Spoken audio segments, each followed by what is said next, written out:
Soirée économie pour les acteurs de Sud-Vendée Littoral ce mardi à l'Espace Plaisance de Luçon.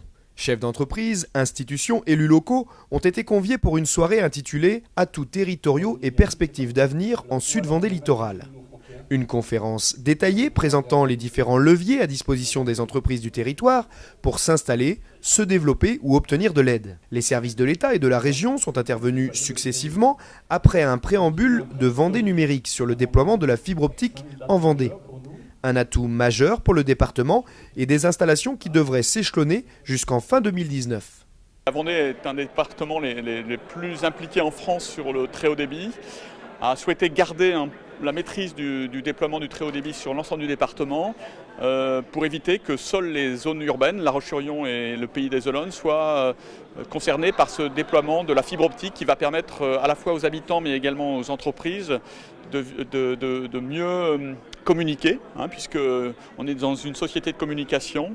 Toute forme de communication, la voix, les images, les données, et ce projet donc vise à éviter la fracture numérique.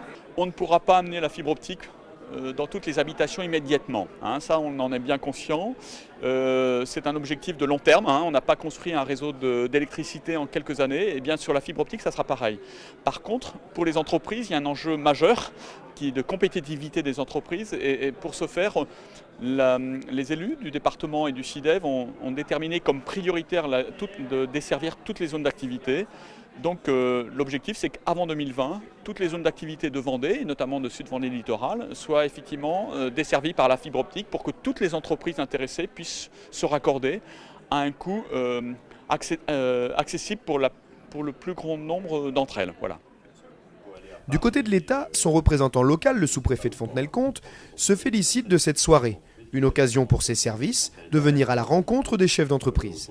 On n'a pas suffisamment d'occasion d'informer les entreprises sur les dispositifs qui sont pour les soutenir dans leur activité, que ce soit les moments difficiles pour leur développement, pour les moments plus positifs. Et justement, on parlait en aparté avec le directeur des finances publiques. Je pense que quelque part, l'État manque des fois de communication.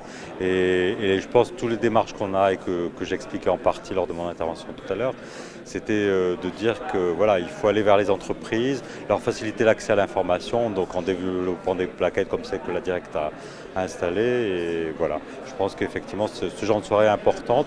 Et on est en train de travailler des défis justement pour multiplier peut-être ces séances d'information en direction des chefs d'entreprise de façon systématique. Voilà. Et ça manque quelquefois. Les chefs d'entreprise n'ont pas le temps d'aller chercher l'info souvent. Et il faut des fois aller vers eux, physiquement aujourd'hui, ou mettre à disposition des outils d'information, que ce soit plaquettes, sites internet et autres.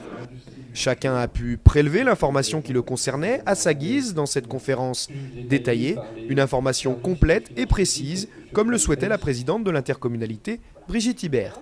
Il était important de les réunir pour leur expliquer que nous étions à leur côté tout au quotidien dans les actions qu'ils désirent mener. Et c'était important de le faire avec nos acteurs privilégiés qui sont sur le volet économique, vous le savez, la région et l'État. Donc aujourd'hui, je pense que les uns et les autres ont pu s'exprimer et montrer l'aide qui pouvait être apportée sur un territoire pour le dynamiser. Je pense que voilà, c'était une soirée importante, mais une soirée que les chefs d'entreprise attendaient.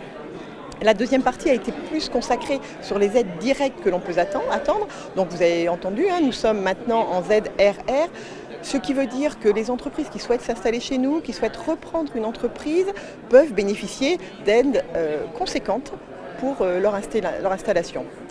Et puis n'oublions pas aussi le volet important, quand des entreprises sont en difficulté, elles ne connaissent pas toujours les leviers qui peuvent leur permettre de sortir la tête de l'eau sans faire de dégâts, de sortir sereinement.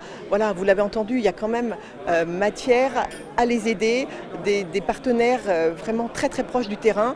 Et voilà, donc cette soirée était dense, certainement très très longue, mais unique, vraiment sur du concret. Nous étions au cœur de l'essentiel sur le volet économique. Une initiative appréciée par les acteurs économiques présents qui rappelle l'importance des relations entre les décideurs du territoire et les chefs d'entreprise locaux.